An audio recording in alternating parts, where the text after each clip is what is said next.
target politik yang dilakukan oleh para pelapor itu terpenuhi, dugaan kuat saya ya kasus ini juga tidak akan dilanjutkan. Karena begini, melanjutkan kasus ini juga resiko politiknya tinggi. Tadi kita ngobrol-ngobrol santai dengan Dr. Uhaib, ini kan penggemar Rocky Gerung ini luar biasa di mana-mana.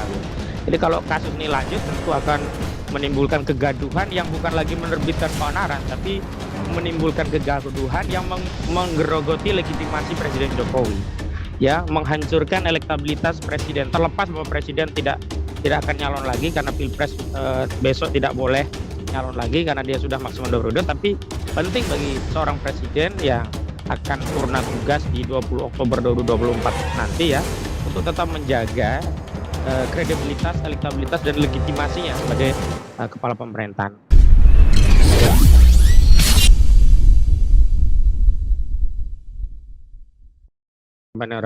Yang pertama perlu kita sampaikan ya kepada publik, dari statement Rocky Gerung yang dia meminta maaf, kita bisa lihat bahwa permintaan maaf itu bukan ditujukan kepada ucapan dia yang sudah dia sampaikan, tidak pula ditujukan kepada Presiden Jokowi sebagai subjek yang diujar oleh ujaran bajingan tolol yang pernah dia keluarkan, tetapi kalau kita amati secara seksama, permintaan maaf itu kepada masyarakat, pada publik yang terjadi pro kontra setelah dirinya menyampaikan kritik tajam kepada Presiden Jokowi sehubungan dengan kebijakannya terkait IKN dan juga kunjungannya ke Cina beberapa waktu lalu. Dalam penjelasannya, Rocky menganggap pro kontra itu kemudian menimbulkan kegaduhan yang kemudian dianggap keonaran. Nah, atas pro kontra itulah dia meminta maaf kepada masyarakat. Artinya pro kontra permintaan maaf itu tidak ditujukan kepada Presiden Jokowi, tidak juga sebagai bentuk pengakuan bahwa dirinya bersalah, karena Rocky masih punya keyakinan apa yang disampaikannya adalah bagian dari kritik dan ditujukan bukan kepada pribadi Presiden, bukan kepada pribadi seorang Joko Widodo, tetapi kritik tajam yang disampaikan Rocky itu ditujukan kepada jabatan presiden, ditujukan kepada lembaga presiden, dan hal itu dia konfirmasi terlalu sering atau sudah sering dia lakukan. Yang kedua, memang kalau kita bicara laporan-laporan yang dikonsolidasi oleh Barreskrim Mabes Polri, itu tidak lagi berkaitan dengan laporan yang core-nya itu delik aduan. Karena yang core delik aduan di awal memang Mabes Polri sudah menolak karena ketentuan pasal 310 KUHP termasuk pasal 27 ayat 3 Undang-Undang ITE itu memang kewenangan untuk menuntutnya itu hanya bisa dilakukan jika korban itu merasa dicemarkan. Artinya itu murni delik aduan. Sehingga kalau tidak ada aduan dari Presiden Jokowi maka kasus ini tidak jalan. Tapi kan kita ketahui belakangan memang banyak laporan, baik di Polda Metro Jaya itu ada tiga laporan polisi, kemudian di Polda Sumatera Utara ada 3 laporan polisi, ada di Polda Kaltim, Kalteng, juga di DIY ada aduan masyarakat, termasuk 1 di Barreskrim Mabes Polri yang totalnya itu adalah 13 LP dan 2 aduan masyarakat. Itu bukan lagi berkaitan dengan delik aduan. Jadi tidak lagi terkait pencemaran Joko Widodo, tidak lagi terkait pasal 310 KUHP, tidak lagi terkait pasal 28 ayat 2 Undang-Undang ITE, namun sudah bergeser menjadi laporan yang bersifat delik umum. Basic daripada delik umum yang dijadikan dasar acuan laporan itu adalah yang pertama pasal 14 ayat 1 dan 2 dan pasal 15 Undang-Undang Nomor 1 Tahun 1946. Ini yang sering kita sebut dengan pasal menebar hoax dan yang menimbulkan keonaran di kalangan rakyat. Dan karena itulah Rocky kemudian meminta maaf pada publik merasa terjadi kegaduhan dan itu ditafsirkan sebagai bentuk keonaran. Dan yang kedua adalah pasal 28 ayat 2 Undang-Undang Nomor 19 Tahun 2016 tentang perubahan Undang-Undang Nomor 8 Tahun 2011 tentang informasi dan transaksi elektronik. Ya, ini pasal yang berkenaan dengan menyebarkan kebencian dan perusahaan kepada individu atau kelompok masyarakat berdasarkan sara, suku, agama, ras, dan antar golongan. Dan yang ketiga, pasal delik ketiga yang dipersoalkan dalam laporan-laporan polisi di beberapa Polda tadi ya, termasuk di Polda Metro Jaya, Polda Sumatera Utara, Polda Kalteng, Polda Kaltim, itu adalah pasal 160 KUHP tentang penghasutan. Jadi sudah berubah menjadi delik umum dan memang yang menjadi target utama adalah pasal 14 ayat 1 yakni kabar hoax yang menerbitkan keonaran. Nah, pasal ini sebenarnya tidak ada kaitannya dengan permintaan maaf atau pemberian permaafan. Jadi mau minta maaf, mau dimaafkan atau tidak, ini kaitannya dengan delik umum. Dan pemberian maaf dan permintaan maaf itu tidak menghilangkan unsur pidana. Beda dengan delik aduan. Nah, kalau delik aduan, orang yang merasa mencemarkan meminta maaf, orang yang merasa dicemarkan sudah memaafkan, dan orang tadi menarik aduannya, ya selesai. Tidak ada kewenangan dari polisi untuk melanjutkan proses penyelidikan atau penyidikan, karena deliknya delik aduan. Nah, tapi sekarang ini konteksnya yang berbeda adalah dua. Yang pertama, konteks permintaan Rocky tidak ditujukan kepada Jokowi, tidak juga ditujukan dalam bentuk pengakuan kesalahan Rocky atau Rocky merasa menyesal. Rocky hanya meminta maaf karena timbulnya ya kegaduhan akibat pro kontra dari statementnya. Jadi lebih kepada permintaan maaf kepada masyarakat.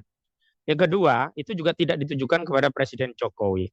Yang ketiga, kasus yang hari ini sudah menjadi LP juga tidak terkait delik aduan, sehingga tidak relevan lagi untuk membahas apakah permintaan maaf Rocky itu akan menghentikan kasus ini atau tidak.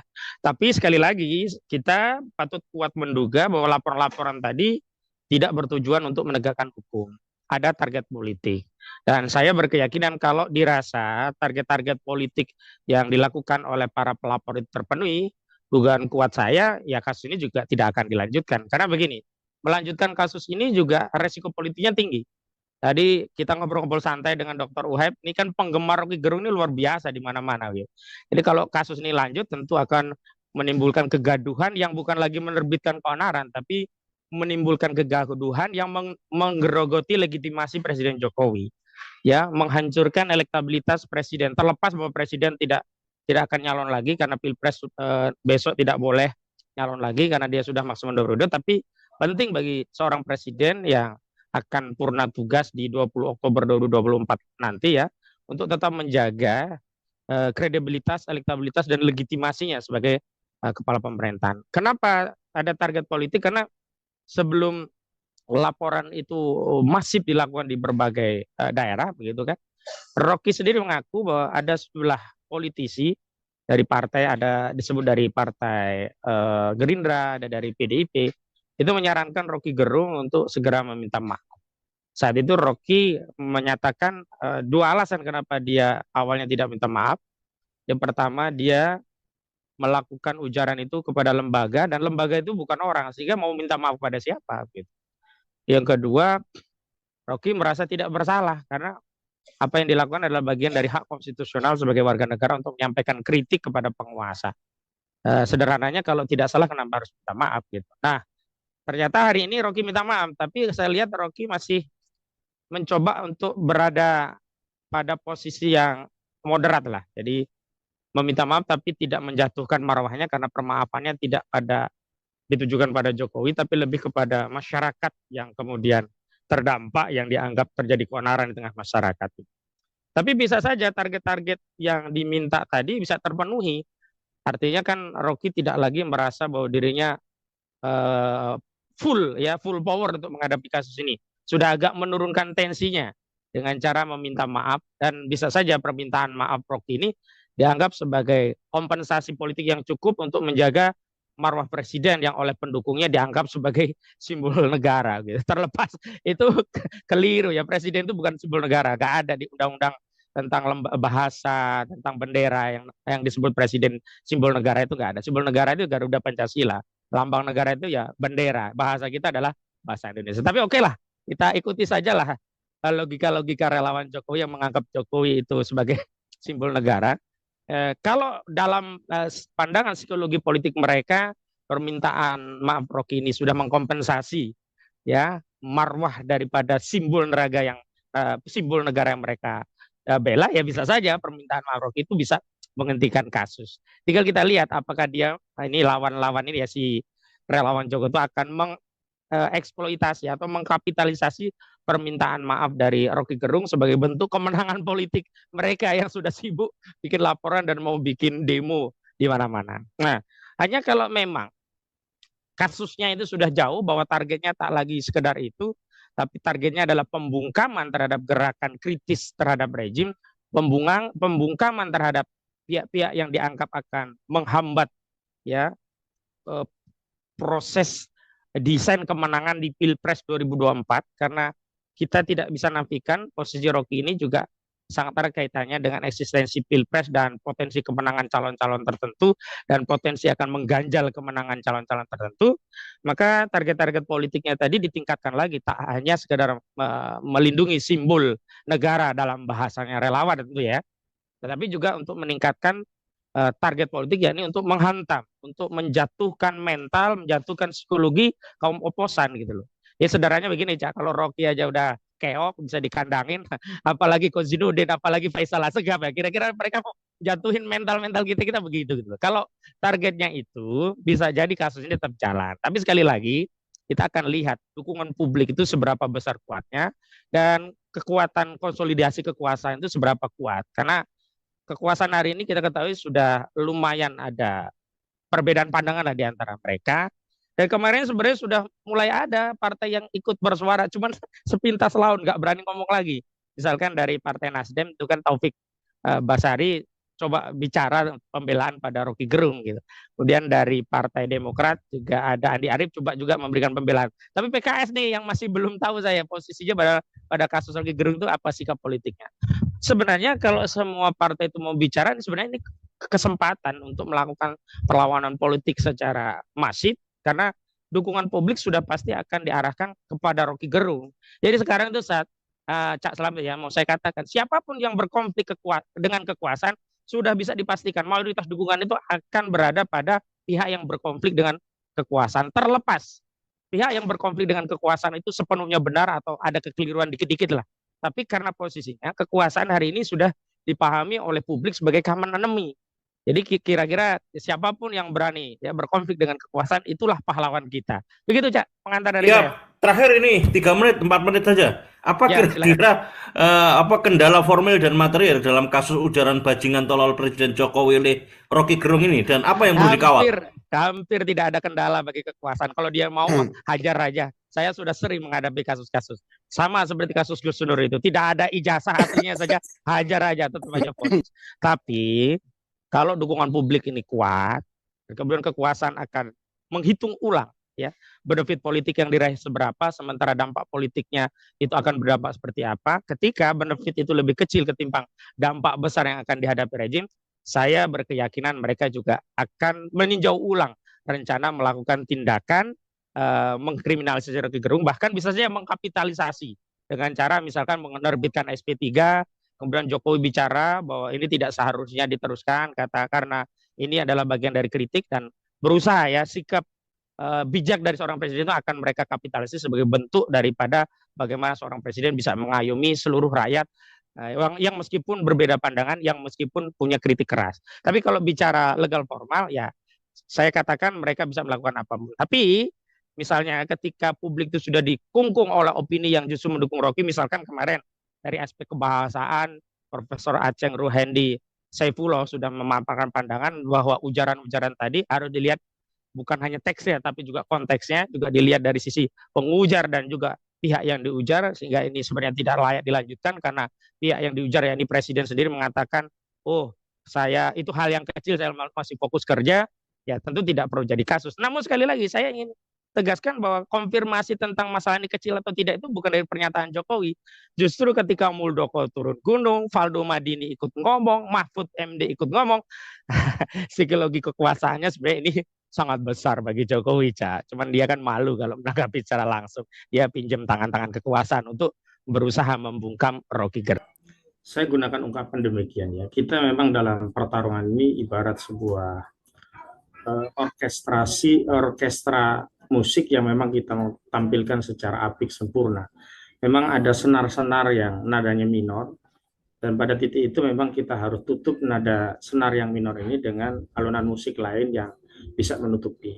Nah, di titik kritik kepada rezim, tentu kita punya pandangan yang sama, apa yang disampaikan oleh semua kritikus begitu. Tetapi memang kalau kita bicara visi jawaban terhadap segala persoalan ini, saya setuju dengan Bang Faisal Asegaf bahwa jawaban itu harus berangkat dari akidah kita, yakni Islam. Dan saya mengutip apa yang disampaikan oleh Bang Faisal Asegaf, jika kita sudah melandaskan perjuangan politik itu berdasarkan akidah Islam, maka tidak boleh ada lagi kata maaf karena telah berjuang di jalan Islam. Apalagi menampakkan ya rasa jatuh wibawa di hadapan publik ketika kita menjadi pejuang Islam. Ini taruhannya bukan kita pribadi, tapi ini taruhannya adalah pergerakan perjuangan Islam. Namun dalam konteks mengkritik rezim tadi, saya agak masih menggunakan pendekatan orkestrasi yang mungkin saja ada bass yang minor, saya tutupi dengan ritme yang agak saya keraskan agar bass itu tutupi sedikit. Namun di ruang privat memang harus dikoreksi yang seperti itu. Memalukan kita, pejuang sebenarnya. Hanya memang kita harus bisa memilih dan menetapkan mana hal yang kita bisa ungkap dan mana yang memang harus secara private. Tapi saya setuju dengan Bang Faisal. Jika kita sudah menisbatkan diri berjuang karena akidah Islam, tidak ada kata takut. Kalau kita takut pada rezim, berarti kita sudah menuhankan. Sementara kita sudah memberikan ikrar. Inna sholati wa nusuki wa mahyaya wa mamati lillahi rabbil alamin. Nah, dimensi transenden inilah yang sebenarnya saya katakan sebagai penguat, pengokoh sekaligus sebagai jaminan keistiqomahan dari orang yang menisbatkan dirinya sebagai pejuang. Dan mohon maaf, tidak ada kata maaf satu patah kata pun bagi orang yang sudah berjuang kemudian dia mengakui perjuangannya butuh untuk permaafan. Tidak begitu. Tapi sekali lagi, karena kita berada di ruang heterogenitas yang sangat plural dan kita memang mau mengkonsolidasi kekuatan itu untuk menggabungkan kekuatan untuk menekuk rezim, maka ada hal-hal yang memang kita harus konsolidasikan agar orkestrasi perlawanan ini tetap kuat. Tapi saya sekali lagi, ini sebenarnya lecutan buat kita semua.